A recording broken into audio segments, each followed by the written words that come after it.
चाहे सांप्रदायिक शक्तियां भाईचारे को जो तोड़ना चाहती है, अमन चैन शांति नहीं बल्कि बंटवारा और तनाव का वातावरण लगातार जो है बनाई जा रही है। जो असल मुद्दे हैं उससे ध्यान भटका करके जो जहर फैलाने की जो बातें हैं वो किया जाता है। जो असल मुद्दे हैं बिहार में, बेरोजगारी है, महंगाई है, पलायन है, गरीबी है। आप देखिएगा, चाहे बिहार को विशेष राज्य का दर्जा हो, विशेष पैकेज हो, जातीय जनगणना है, इस पे कोई भी मौजूदा सत्ता में बैठे लोग चर्चा नहीं कर रहे। चर्चा कर रहे हैं हिंदू मुसलमान की, चर्चा कर रहे हैं मंदिर मस्जिद की, चर्चा कर रहे हैं लाउडस्पीकर की, चर्चा कर रहे हैं बुलडोजर की। लेकिन जो वाकई में जिससे लोग तकलीफ में हैं, तनाव में हैं, उस पर कोई बात नहीं कर रहा। हम विपक्ष में हैं, हम मजबूत विपक्ष हैं और हमारा कर्तव्य है कि जो जनता के सवाल हैं, जो जनता के मुद्दे हैं, उसको हम उठाएं और उन मुद्दों को लेकर के हम सड़क पे संघर्ष करें। आप लोग सब लोग जान रहे हैं, कल जातीय जनगणना को लेकर के जब सवाल पूछा गया तो इसमें हमने कहा था कि अब कोई उपाय नहीं बचता है कि हम लोग जो हैं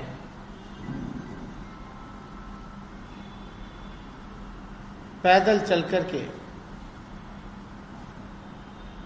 पद यात्रा करके दिल्ली कूच कर बेरोजगारी के सवाल पे और जाति जनगणना के सवाल पे। अगर पूर्व में जाइएगा तो 2011-12 में लालू जी के प्रयास से उस समय की जो यूपीए 2 की सरकार जो थी मनमोहन सिंह जी के नेतृत्व में, सोशो इकोनॉमिक और कास्ट सेंसस कराए गए थे। लेकिन बाद में पता चला कि कोई डेटा जो है उसका खराब हो गया है और इस वजह से जो है पब्लिक डोमेन में इसको नहीं रखा जा सकता। उस समय भी लगातार लालू जी ने इस बात को लेकर के संघर्ष किया और राष्ट्रीय जनता दल और लालू जी के संघर्ष के बदौलत ही बिहार में 2 बारी बिहार विधानसभा और परिषद में प्रस्ताव भी पारित हुआ। जब यह पार्लियामेंट में सवाल आया, जब भारत सरकार के मंत्री ने उत्तर में जवाब में दिया कि वो नहीं कराएगी, तब हम लोग बिहार विधानसभा में उस समय मुख्यमंत्री के सामने हमने प्रस्ताव खुद रखा था खड़े होकर के, चलिए प्रधानमंत्री जी से मिलने, एक डेलीगेशन लेकर के। मानते हैं तो ठीक है, वरना दूसरा प्रस्ताव ये था कि राज्य सरकार जो है अपने बलबूते पर जो है जातीय जनगणना कराए और सर्वसम्मति सब दल के लोग प्रधानमंत्री जी से भी मिले और अपनी बात को भी रखा और इस बात से मुख्यमंत्री भी सहमत थे। जिस बात को हमने बोला कि भाई नेशनल इंटरेस्ट का मामला है, मुख्यमंत्री जी ने भी कहा कि हाँ ये देश हित का मामला है और ये होना चाहिए। और ये भी उसके बाद भी जब भारत सरकार ने मना कर दिया, फिर हमने विधानसभा में मुख्यमंत्री जी से पूछा, भाई कब कराओगे? हम ऑपोजिशन का डेलीगेशन लेकर के मुख्यमंत्री के चैम्बर भी गए, मुख्यमंत्री जी से भी मिले और मुख्यमंत्री जी ने बोला ठीक है, ऑल पार्टी मीट जो है वो बुलाएंगे। अब आप देखिए, ऑल पार्टी मीट का तो उस समय कोई मतलब ही नहीं रह जाता था। लेकिन फिर भी मुख्यमंत्री कह रहे थे बुलाएंगे सबको, बात करेंगे। अब कितने महीने हो गए? यानी साफ तौर पे ये दिखाता है कि आखिर कहीं ना कहीं दाल में कुछ काला है। ये मामले को टालने का प्रयास किया जा रहा है। और क्या महत्व रह जाएगा सेंटिमेंट का, जब 2 बारी बिहार विधान परिषद और सभा से पारित किया गया सर्वसम्मति से? क्या महत्व रह जाएगा? तो कहीं ना कहीं से ये जो डिले टैक्टिक्स, कहीं ना कहीं से मुख्यमंत्री बार बार डिले करने का जो टैक्टिक्स जो चल रहे हैं, ये साफ तौर पे ये दिखाता है कि इस मामले को वो दबाना चाहते हैं, इग्नोर करना चाहते हैं। लेकिन हम लोग जिस संकल्प के साथ चले थे, जो संघर्ष हुआ, उसको सही में उंगली जामा पहनाना हम लोगों का फर्ज है। आखिर कौन सी, हमारा सवाल है मुख्यमंत्री जी से कि भाई आखिर कौन सी ऐसी कठिनाई है जो आप जातीय जनगणना को लेकर के आप सभी से बात नहीं कर रहे? और माफ कीजिएगा, ये कोई विपक्ष जातीय जनगणना नहीं करा सकती, क्योंकि हम विपक्ष में हैं। जो सत्ता में है वो सरकार ही करा सकती है। और आपके कमिटमेंट के बाद भी बिहार विधानसभा में अगर ये नहीं होता है तो कौन विश्वास करेगा इस संस्था पे? कौन विश्वास करेगा? एक पद की गरिमा होती है। मुख्यमंत्री कोई बिहार विधानसभा में लोकतंत्र के सबसे बड़े मंदिर राज्य में अगर कमिट करते हैं, लोगों से कराएंगे, तो क्या महत्व रह जाएगा? आखिर क्या कारण है, क्या कठिनाई है? हम मुख्यमंत्री जी से चाहते हैं कि भाई सभी लोगों से जो है बात करें, पर सब लोगों से क्या बात करना, उनको तो कम से कम कैबिनेट मीटिंग बुलानी है और कैबिनेट में पारित करना है। कैबिनेट में बुला करके भाई एक कैबिनेट जो रेजोल्यूशन पास करना है, और इसमें क्या स्टडी है, सब कुछ हम लोगों ने मुख्यमंत्री जी को बता दिया कि और जो राज्य हैं साउथ में हो या अनेक राज्य हैं, उन्होंने अपने राज्य खजाने से जाति जनगणना कराई है। वो मॉड्यूल भी दे दिया गया है, सब कुछ बता दिया गया। तो उनको तो बात करनी चाहिए, और हमको भी कोई हिचक नहीं है। हम छोटे हैं, हम किसी से भी बात कर सकते हैं इस मुद्दे को लेकर के, और हम तो प्रधानमंत्री तक लेकर के लोगों को, ये हमारा ही प्रस्ताव था। तो मुख्यमंत्री जी सब लोगों से बात करें, अपने स्थिति को स्पष्ट करें,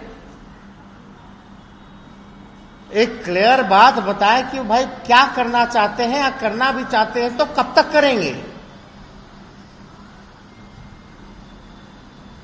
और हम बार बार मुख्यमंत्री जी को कह रहे हैं कि आपका यही मॉडल चला बिहार विशेष राज्य के दर्जा को लेकर के। अब बिहार विशेष राज्य का दर्जा आपको नहीं चाहिए। अद्भुत है कि मुख्यमंत्री कहते हैं कि भाई नीति आयोग का रिपोर्ट में सबसे अगर फिसड्डी राज्य बिहार है तो बिहार को विशेष राज्य का दर्जा दीजिए। लेकिन वहीं 2 उप मुख्यमंत्री हैं, वो कहते हैं कि बिहार को विशेष राज्य का दर्जा की जरूरत ही नहीं है। ये कैसे सरकार चल रहा है? ये कितना बड़ा कॉन्ट्राडिक्शन है। आप बड़ा निर्णय ले रहे हैं, भाई लोगों को आपका उत्तरदायी है, जवाबदेही है कि आप अपनी स्थिति को स्पष्ट कीजिए। आप बताइए कि आप कराएंगे कि नहीं कराएंगे, और कराएंगे तो कब करेंगे। इसमें हम इस प्रेस कॉन्फ्रेंस के माध्यम से हम मुख्यमंत्री जी को कहना चाहते हैं कि 48 घंटे से 72 घंटे के बीच में आप हमको बुलाइए, अगर आप नहीं बुलाते हैं तो हम आपसे समय मांगेंगे। इस प्रेस कॉन्फ्रेंस के बाद जो है मुख्यमंत्री से हम समय मांगेंगे और 48 घंटे के अंदर, 72 घंटे के अंदर जो है वो हमको समय दें और पूरी बात बताएं, इरादा बताएं कि क्या करना चाहते हैं। अभी ऑफिशियल भी हम जो है इस प्रेस कॉन्फ्रेंस के बाद मुख्यमंत्री से समय मांगेंगे। और हम लोग देखिए, कोई डीले टैक्टिस इनके स्ट्रैटेजी में फंसने वाले लोग नहीं हैं। हम इनके बहकावे में, झांसे में हम लोग नहीं आएंगे। अगर समय नहीं मिलता है 48 घंटे और 72 घंटे के भीतर, तो हम जो है आगे की रूपरेखा जो है इसको लेकर के हम लोग तय करेंगे। हम सब लोग पार्टी के लोग हैं, यहां उपस्थित हैं और देखते हैं, इंतजार है कि मुख्यमंत्री जो है समय देते हैं कि नहीं देते हैं। लेकिन अद्भुत है कि इतना कुछ हो जाने के बाद भी कि क्या कारण है, या ताकत नहीं है मुख्यमंत्री को। एनडीए का चेहरा है वो, और चेहरे का क्या काम जब कोई काम ही, निर्णय ही नहीं ले पा रहे खुद से। तो आप समझ सकते हैं, जब सर्वसम्मति से पास है, बोलते हैं कि हम करेंगे, तब भी ये चीज नहीं कर पा रहे हैं, तो और सारी चीजों में बिहार सरकार कैसे चल रही है, बिहार के लोग क्या झेल रहे हैं, ये साफ दिखाता है कि मुख्यमंत्री जी पूरी तरीके से जो आरएसएस नागपुर से दिल्ली तो चल ही रहा, लेकिन इनके काम करने के तरीके से ऐसा लग रहा है कि बिहार सरकार भी नागपुर से चल रही है। और हम सब लोग किसी भी हालत में जातीय जनगणना को दमखम से हम लोग उठाने का काम करेंगे। बेरोजगारी का जो सवाल है, आपने देखा ही होगा, प्रश्न किस प्रकार से लीक हो रहा, कोई सुनने वाला नहीं, कोई कार्रवाई नहीं, किसी को कुछ पता ही नहीं कि पेपर भी लीक हो रहा भाई बीपीएससी का। अब बीपीएससी का पेपर लीक हो रहा, लेकिन किसी को कुछ नहीं पता। ऐसे कैसे चलेगा? हमने तो ये भी मांग किया था कि उन छात्रों को जो दूर दराज से हैं, कम से कम 5,000 मुआवजा दीजिए। और कौन जवाबदेही लेगा, कौन जिम्मेवारी तय करेगा? अगर सरकारी नौकरी से किसी का उम्र खत्म हो जाता है इनके पेपर लीक और परीक्षा रद्द, बार बार रद्द से, तो उनके लिए विशेष प्रावधान करना चाहिए कि जितना समय बर्बाद हुआ है, अगर उम्र खत्म हो जाती है तो उनको सरप्लस टाइम आगे जो है उन छात्रों को अकोमोडेट करके मिलना चाहिए। यह सरकार को नीति बनानी चाहिए। ये बात हमने पिछले अपने मैनिफेस्टो में भी, जो हमारा संकल्प था, इसमें भी हम लोगों ने इंक्लूड किया था कि बार बार बीपीएससी के परीक्षा रद्द होने से, रिजल्ट देरी होने के कारण जो छात्र छात्राओं का उम्र खत्म होता है, उसको इसमें इंक्लूड किया जाए।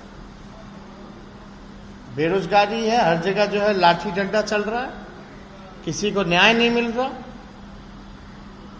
तो इन सारे मसलों को लेकर के हम लोगों के पार्टी में सभी सीनियर वरिष्ठ नेताओं के साथ हमारी चर्चा हुई है, बात हुई है, और हम लोग पूरी तरीके से तैयारी कर रहे हैं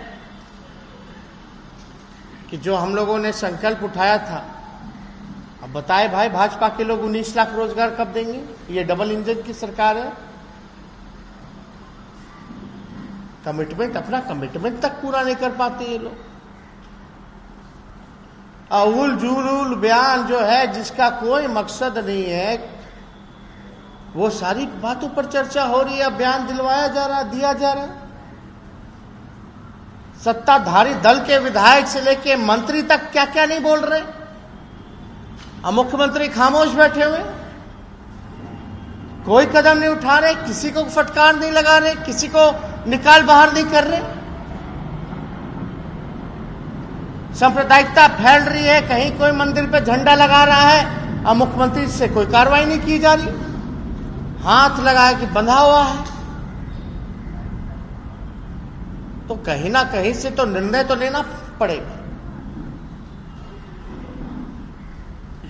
कि भाई ऐसी स्थिति आ गई है बिहार में कि मुद्दे पे बात नहीं होती, मुर्दों पे बात हो रही है,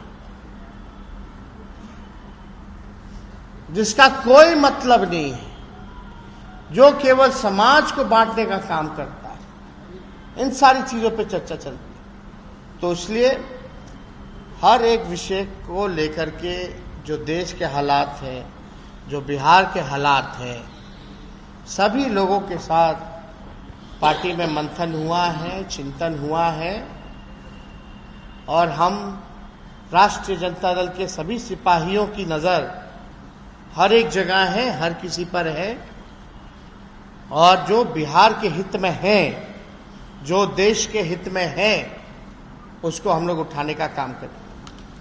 और आप बताइए कि एक कॉलम लालू जी ने तो केंद्र सरकार से, जब हम बिहार सरकार में भी नहीं थे और केंद्र सरकार में भी नहीं थे यूपीए 2 में, तब एक सांसद के रूप में जो है लोगों ने सोशो इकोनॉमिक और कास्ट सेंसस करवाया यूपीए 2 में।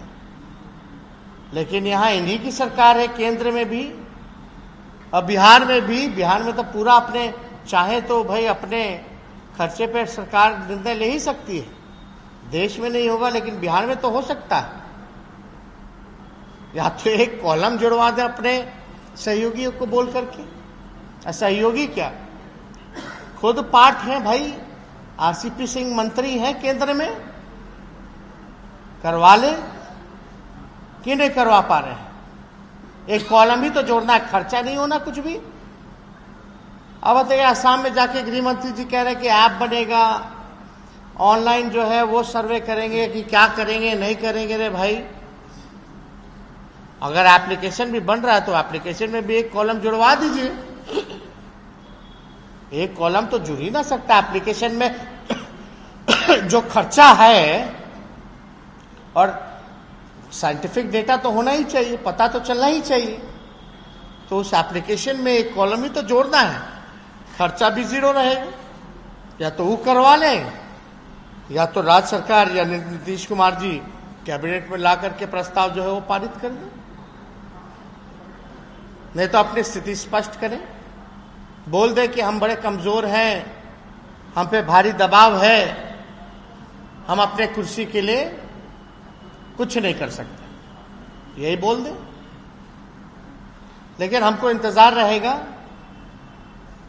कि 48 घंटे और 72 घंटे के अंतर हमको समय देते हैं कि नहीं देते हैं। अगर समय देते हैं तो हम जाकर के जो बिहार की जो भावना है, जो लोगों की उम्मीदें हैं, उस बात को जो है सारे बिहार की लोगों के ओर से हम जो है सभी विपक्ष की ओर से हम जो है अपनी बात को मुख्यमंत्री जी के समक्ष रखेंगे और उनको बोलेंगे भाई निर्णय लीजिए, वरना हम अगला हमारी दल और विपक्ष के लोग अलग हम लोगों का क्या रुख होगा, क्या आने वाला होगा, उस पर हम लोग तैयारी शुरू करेंगे। तो और कोई सवाल अगर वगैरह है? सवाल है, बिहार से पंचायत भवन बिहार में बेच दिया गया, इसके पहले पुल बेच दिया गया, अस्पताल बेच दिया गया। अरे इससे रिलेटेड सवाल करिए, इससे रिलेटेड चालू पुल के मामले आते रहते हैं। अमित शाह ने कहा कि ई सेंसस होगा, अगला सेंसस जो होगा ई सेंसस हम लोग करवाएंगे देश में। तो इसी में ना हम बोले ई सेंसस, ई सेंसस क्या होगा? ऑनलाइन होगा या तो ऐप पे होगा या कुछ होगा? तो जो भी होगा तो सवाल तो पूछे गए होंगे ना, कॉलम सर्वे करता है तो उसका क्वेश्चनियर बनता है, तो उसी क्वेश्चनियर में एक ना कॉलम जोड़ना है, यानी खर्चा जीरो होगा। अगर मुख्यमंत्री जी की इतनी चलती है तो करवा दे।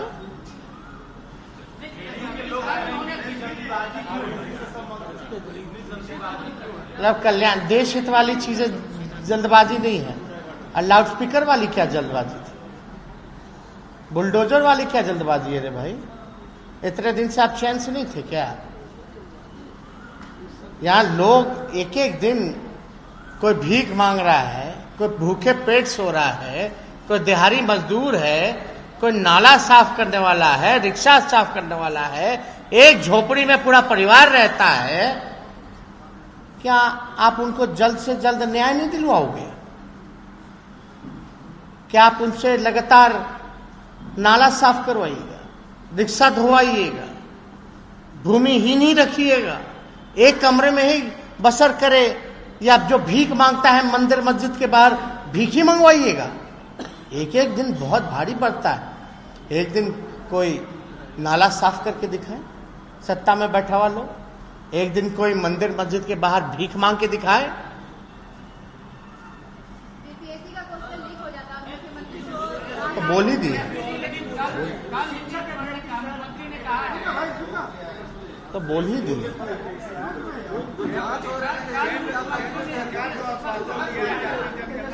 कोरोना काल की वजह से नहीं हुआ। ये तो हम बोल ही दिए। हम तो 48-72 घंटे का समय दे रहे हैं मुख्यमंत्री को कि हमको बुलाएं, वरना आगे की रूपरेखा हम आप लोगों को बताएंगे। कोरोना काल की वजह से हम नहीं करवा। इसमें कोरोना क्या क्या है? सब बहाना है। बिहार विधानसभा चला ना, हाँ, शादी ब्याह हो रहा है, लगन हो रहा है, आप या हम कोई मास्क लगाया है, कोई सोशल डिस्टेंसिंग या फिजिकल डिस्टेंसिंग है? आप लोग तो एक के ऊपर चढ़े हुए हैं। क्या बात कर रहे हैं भाई? निर्णय ही ना लेना है। निर्णय लेने के लिए तो वीडियो कॉन्फ्रेंसिंग पे भी कैबिनेट मीटिंग बुलाई जा सकती है।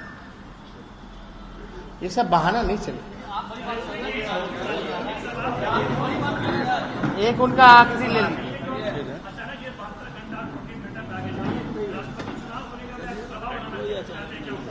कहाँ राष्ट्रपति चुनाव? हम तो जिस चीज के लिए दबाव बनाना चाहते हो तो स्पष्ट कर दी। इतना विस्तार से नेता प्रतिपक्ष ने।